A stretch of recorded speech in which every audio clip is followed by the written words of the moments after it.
బంగారం ధరలైతే తగ్గట్లేదు. తగ్గితే గిగ్గితే ఇవాళ, రేపట్లో తగ్గాలి. అది తగ్గుదల నమోదవ్వాలి. లేదంటే గనక ఇప్పుడు గూడా కంటిన్యూ అయితే ఇక పెరగడమే తప్పి మళ్ళీ తగ్గించడం ఉండదు. ఎందుకంటే మొన్న కరెక్షన్ జరిగింది.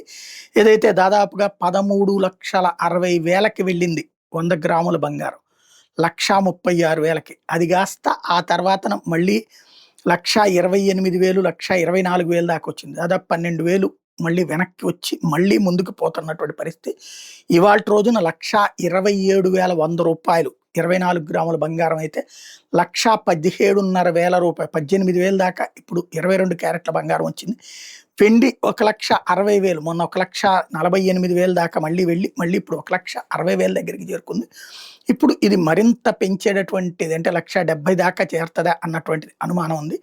అయితే ఈ కరెక్షన్ అయిపోయిన తర్వాత ఈ పెరుగుదల నమోదవుతా వస్తుంది గత 3, 4 రోజుల నుంచి. ఇప్పుడు ఇవాళ తేలాల్సింది ఏదైతే అమెరికాలో షట్ డౌన్ తొలగిపోయింది ఇప్పుడు. అమెరికాకి సంబంధించినటువంటిది ఇప్పుడు మార్కెట్ ఓపెన్ అయినట్టయింది. దాంతో ఇప్పుడు బంగారం ధరలు తగ్గాలి. తగ్గితే ఇవాళ, రేపట్లో తగ్గాలి. ఒకవేళ ఇప్పుడు ఈ 2 రోజులు, 3 రోజుల్లో తగ్గకపోతే గనక మళ్ళీ పెరుగుదలకే అవకాశం ఉందన్నట్టుగా నిపుణులు చెప్తున్నమాట.